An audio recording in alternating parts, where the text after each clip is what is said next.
Day is tomorrow, and so I'll be speaking about Memorial Day to talk to you about where it began, how it began, who began it, and why. And we're going to also see how that story of Memorial Day will inspire us in our own lives. So I begin with a story about Alex. Little seven-year-old Alex was at the church, and he was in the lobby, and he was staring up at a plaque. And the plaque had many names on it with little American flags. And he's staring at it for the longest time, and the minister saw Alex, and so he walked over to Alex and said, "Good morning, Alex." "Good morning, Pastor." "What is that?" he said, pointing to the plaque. And the minister said, "Well, that's a plaque with all the names of the men and women who died in service." And they looked at the plaque together. And finally, Alex said, "Was it the 9 o'clock or the 11 o'clock?"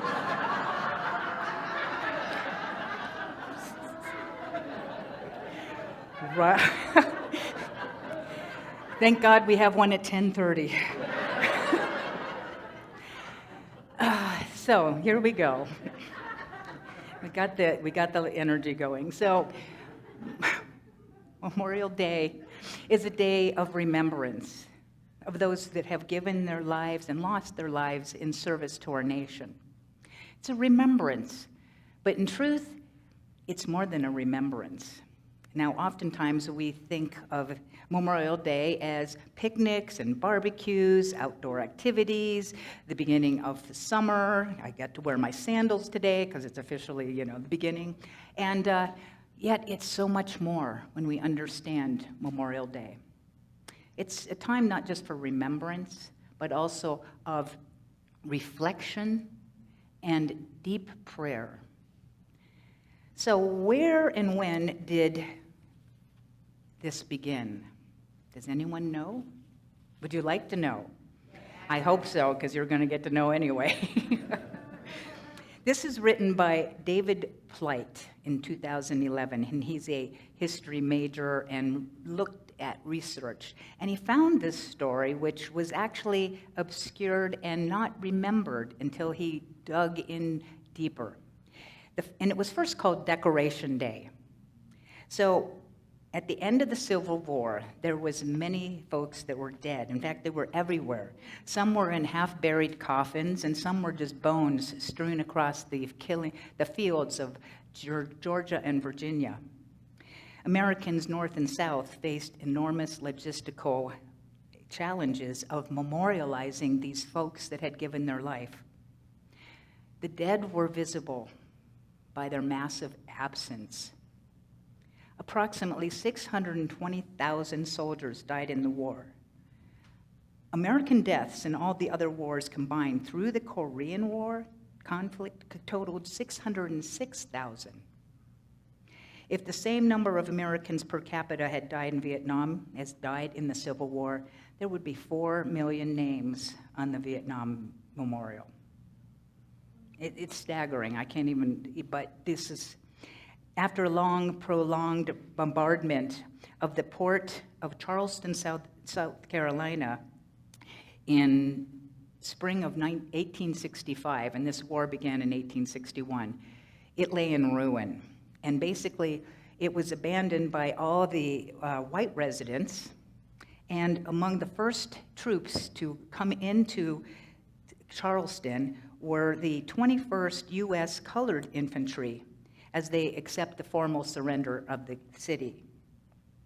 Thousands of black Charlestonians, and most were former slaves, remained in the city and conducted a series of commemorations. The largest of these events took place on May 1st, 1865. Now, during the final year of the war, the Confederates had taken the planter owners' horse track and turned it into a prison for the Union soldiers, and about 300 of them died. So they dug a grave, massive grave, behind the grandstand and put the bodies in. Well, 28 black workmen went to the site and they reburied the Union dead properly and built a high fence around the cemetery with the words "Martyrs of the Race Course." Then the black Charlestonians, in cooperation with the white missionaries and some teachers, staged an unforgettable parade of 10,000 people on the slaveholders' race course. A New York Tribune reporter witnessed it and said, "This was a procession of friends and mourners that they had never seen before in the United States." So it was at 9 a.m. on May 1st. A procession was led by 3,000 black school children carrying arms of roses and singing John Brown's Body. The children were followed by several hundred women carrying wreaths and baskets of flowers and crosses. Then came the black men marching in cadence, followed by the Union infantry and other black and white citizens. So they gathered as many as they could in this cemetery enclosure, and the children's choir sang, "We rally around the flag and the Star-Spangled Banner." And several ministers shared some scriptures. Afterwards, they dispersed and they went into the infield where they had some picnics and they sang some songs and listened to speeches. The war was over, and Decoration Day had been founded by African Americans in a ritual of remembrance and consecration. This was largely forgotten and a buried piece of history. Again, you know that I am in a unpacking racism and how many things have been buried that need to come to the light. So officially, as a national holiday, Memorial Day emerged in 1868, 3 years later, when the General Logan called on the former soldiers in the North and South to conduct ceremonies and decorate graves of their dead comrades. Then, over several years, more and more American towns claimed to be the birthplace of Memorial Day. However, the truth is that it began with the African American community in Charleston, which I think is a tribute to the black community and to our black brothers and sisters. Now, it was actually became a proclaimed holiday on May 11th, 1950. So it took a while for it to become a national holiday. I thought that was interesting. It was a joint resolution Congress passed by the president to have a day of permanent peace. Presidents since, including President Barack Obama, have obliged with the annual proclamation.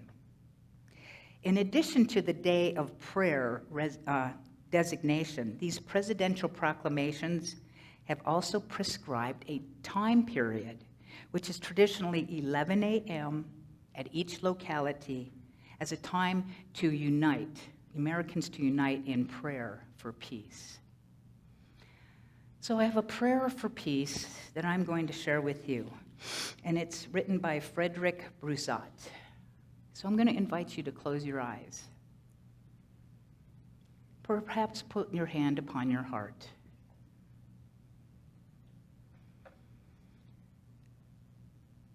We remember in our prayers this special day all those military personnel who died during wartime, putting their lives on the line for their loved ones in the cause of freedom. We are thankful to them for trying to keep the peace according to their inner lights. We also cannot forget the many combatants who died in the line of friendly fire and the ordeal their families went through to find out the truth. We are thankful to them for trying to keep the peace according to their inner lights. We are grateful for the bravery and conviction of nonviolent men and women who refused to go to war and suffered the consequences of their stand. We are thankful to them for trying to keep the peace according to their inner lights. We respect all those resilient souls who have spent their lives protesting against war and paid the price with their own loss of freedom. We are thankful to them for trying to keep the peace according to their inner lights. We mourn the deaths of innocent civilians caught in the crossfire of war. We remember as well the animals, plants, and waters destroyed by the weapons of war. All we wanted, was for the combat to cease so that they could live with dignity. We are thankful to them for trying to keep the peace according to their inner lights. On this Memorial Day of remembrance and reconciliation, we are confident that God has taken all these men, women, and beings into her warm embrace. We hold them in our hearts and are thankful to them for trying to keep the peace according to their inner lights. And so it is. And so we honor those that came and gave their lives and lost their lives in service to this nation for the purpose of peace. We hold them in our hearts. And regardless of our knowing their names or not, we understand that they have left a legacy that affects us all. And I'm going to speak to you now about legacy, because legacy is to be remembered. The definition of legacy is, number one, a gift of property as personal property, with money by will, bequest, or trust. Another definition, anything handed down from the past as from an ancestor or predecessor. And three, something that is part of your history that remains from an earlier time. Legacy means to be remembered. And every one of us will leave a legacy, whether anyone remembers our names or not. We cannot not leave a legacy. I want you to take that in. You are leaving a legacy. I am leaving a legacy, whether we know it or not, by our lives. So my questions for you today are, what will be your legacy? What is your mission, your purpose? What is your mark to make in the world? How would you want to be remembered? Or what mark will you leave upon the world that will have made a difference? We have choice. We got an assignment. We chose an assignment, whether we know it or not. But what if you believed, I had an assignment? What is my legacy? To start reflecting on that today, tomorrow, this week. So what if you come here to be, to do, to have? That's the question. See, the idea of legacy often reminds us of death, but it's not about death. It's about life, because what death does, it informs life. It helps us prioritize and realize what is important to us. It helps us decide what kind of life we want to live and what kind of world we want to live in. To know that we've mattered and we made a difference. Whether we know it or not, we're making a difference. And to think on that, to be conscious and aware, because everything starts here. When we're aware, we can make change. Everything starts. What is your legacy? So what does it mean to leave a legacy? Brian might answer that later when he has his retirement party. We have a legacy in the house. We're all legacies, but we're celebrating his legacy here at Unity today. So what does it mean to leave a legacy? It means putting a stamp on the future, right? And making contributions to future generations. People want to make a difference. Whether we know it or not, we want to make a difference. We want to know that our lives matter. And when you leave a legacy, or when you know what your legacy is, how is it helpful to you? It's helpful because you can start building your legacy. If you don't know what your legacy is, tap into the one that is breathing you and ask, what is my legacy? And whatever comes, be with it. And then you can start building it. It will help determine your actions on a day-to-day. It will help you make better time of your resources and your time. What am I doing? You know, we have so many things in the world. Is that important? How does that work in the legacy? It influences our decisions, and it gives our life meaning and purpose. I don't know about you, but meaning and purpose are very important to me, and I believe it is to every one of us. And some of us might go, I don't know what my purpose or meaning is. That's okay. That's a good awareness. You can start to look at that. How many of you are familiar with Dead Poet Society? Yes, most of everybody, with Robin Williams. Well, it's an American film that was set in the 1959s as a fictional elite conservative boarding school located in Vermont. And in this story, Robin Williams, who was John Keating, who was an English teacher, inspired his students by means of poetry. In one scene, Keating speaks to the students about the meaning of life, and he quotes Walt Whitman's poem, "O me, O life. O life, O me." Of the questions of these recurring, of the endless trains of the faithless, of cities filled with the foolish. What good amid these, O me, O life? The answer, that you are here, that life exists an identity, that the powerful play goes on, and you may contribute a verse. The poem explains that life is like a play in which everyone who's ever lived gets to contribute a verse. Keating asked the students, what will your verse be? What will your verse be? The verse that you contribute to the play of life is your legacy. Gandhi is known of saying, your message is your life. Your message is your life. It is through the tapestry of our lives that are woven together that we create a legacy. We can choose a lifetime message of love.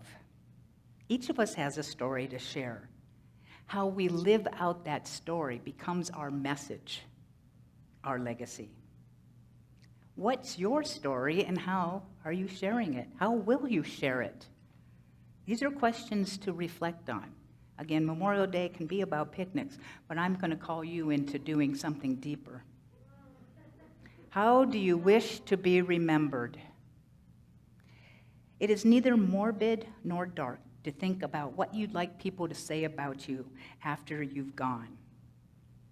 In fact, and I want you to hear this, it is important practice to tuck your mortality into your front pocket where it stays close to your heart, instead of in the back pocket of denial, where you live asleep to the fact that one day you will die. We don't want to talk about that. But remember, death informs us of life. Our time here is that dash. It's that place. And what are we doing with it? We have choice all the time. Acknowledging and making peace, which is inevitable, will let us know that we are fully awake and experience the abundance of truth and mission and purpose every day. When we're young and in our 20s and 30s, we're building a life, right? And once people hit the decades that follow, they might be questioning the life that they've built, calling it the midlife crisis, which none of you have had, so you're all good. You look forward to that, right? Values change, and if you're in your 40s, 50s, and 60s, you may be asking, What have I done that will leave an impact when I'm gone? What will I have done? How can I serve, and what is my legacy? The next phase of life is how you give back. It's when you choose what you'll leave your footprints here to be. Mother Teresa says we may not do all great things. We might not all do great things, but we can do small things with great love. And so living intentionally with great love can be enough. What is your life's message? And what will be your legacy? I close with this story. It's about Mrs. Thompson and Teddy. Like most teachers, Mrs. Thompson looked at her students and said she loved them all the same. However, truthfully, that was a lie.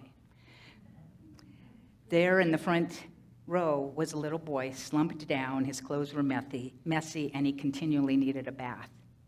It got to the point where Mrs. Thompson actually took delight in putting red X's on his answers and an F at the top of his paper. Now, in this school, all the teachers were required to review their students' files, and she saved his for last. Now, she's in 5th grade teacher. She was in for quite the surprise. The 1st grade teacher wrote, "Teddy is a bright child with a ready laugh, and he does his work neatly, and he has great manners. He's a joy to be around." 2nd grade teacher writes, "Teddy is an excellent student, well liked by his classmates, but he is troubled because his mother has terminal illness, and his life must be a struggle at home." 3rd grade teacher wrote, "His mother's death has been hard on him. He tries his best, but his father doesn't show much interest, and his home life will soon affect him if steps aren't taken." 4th grade teacher writes, "Teddy is withdrawn and doesn't show much interest in school. He doesn't have many friends, and he often sleeps in class." By now, Mrs. Thompson realized the problem, and she was ashamed of herself. She even felt worse when the students brought Christmas presents all neatly packaged with bows and ribbons, and his was very clumsily wrapped in a paper bag. She took pains to open his present in the middle of the other presents. When she started to open the present, some of the students began to laugh. But she quickly quieted them as she found a rhinestone bracelet with some of the stones missing, and a bottle of perfume with only a quarter of perfume in there. And she exclaimed, "This is so beautiful." And she put it on her wrist, and she dabbed some perfume on her wrist. Teddy Stoddard stayed after school that day just to say, "Mrs. Thompson, today you smell just like my mother used to." After the children left, Mrs. Thompson cried for at least an hour. On that day, she quit teaching reading, writing, and arithmetic. She began teaching children. Mrs. Thompson paid particular attention to Teddy, and as she worked with him, his mind seemed to come alive. The more she encouraged him, the faster he responded. By the end of the year, he had become one of the smartest children in her class. And despite the lie that she would love all children the same, Teddy became her most favorite teacher's pet. A year later, she found a note under her door from Teddy telling her she was still his best and most favorite teacher he'd ever had in his whole life. 6 years later, she got another note. He'd finished high school, 3rd in his class, and she was still the best teacher he had in his whole life.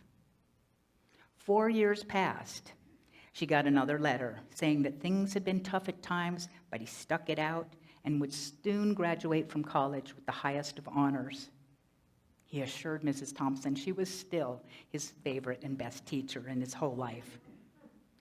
Another 4 years passed. She gets another letter. This time he explained after he got his bachelor's degree that he went on a little further.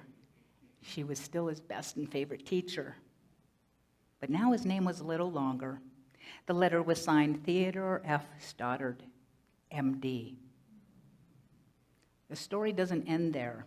You see, in another letter in the spring, Teddy said that he met the girl that he was going to marry. His dad had died a few years earlier and wanted to know if Mrs. Thompson would sit in the seat of where the groom's mother would sit. Of course she did. And guess what? She wore the bracelet with the missing rhinestones in it, and she put the perfume on that she had received years prior at Christmas. They hugged each other, and Dr. Stoddard whispered in Mrs. Thompson's ear, "Thank you, Mrs. Thompson, for believing in me. Thank you so much for making me feel important and that I could make a difference." She hugged him back, and she whispered the words, "Oh no, Teddy, you've got it all wrong. You were the one that taught me that I could make a difference. I didn't know how to teach until I met you." We all have a legacy. Mrs. Thompson had a legacy. But you know, a little 10-year-old named Teddy had a legacy.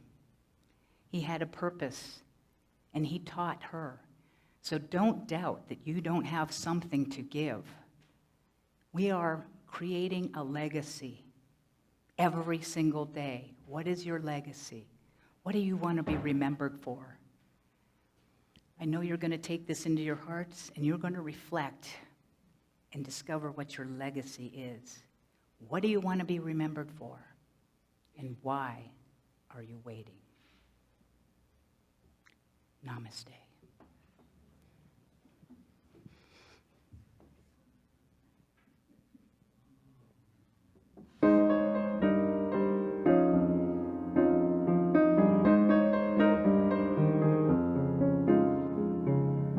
If I get to come back again, I don't want to be a movie star or a king on a throne or a wealthy tycoon or the very first woman to walk on the moon. Fame and fortune are fine, I guess, but I'm certain they're not for me. So if I get to come back again, there are things I'd rather be. I want to be kind, want to be wise. I want to see the world through innocent eyes. I want to be free, I want to be strong and have the courage to sing my song. I want to give more than I take and know the difference love can make, and live every day like it's the last day of my life.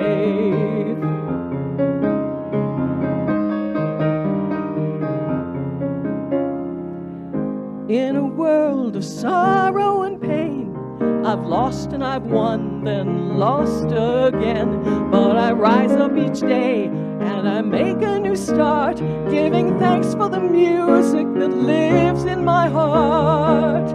This one blessing is all I need. There's no reason to ask for more. To share it is my joy, so what am I waiting for? I'm gonna be kind, I'm gonna be wise, I'm gonna open up my innocent eyes. I'm gonna be free, I'm gonna be strong and have the courage to sing my song. I'm gonna give more than I take and know the difference love can make, and live every day like it's the last day of my life. I'm gonna be kind, I'm gonna be wise, I'm gonna open up my innocent eyes. I'm gonna sing my very own song, and everybody can sing along. If we could all give more than we take, we can show the difference love can make, and live every day like like it's the last day.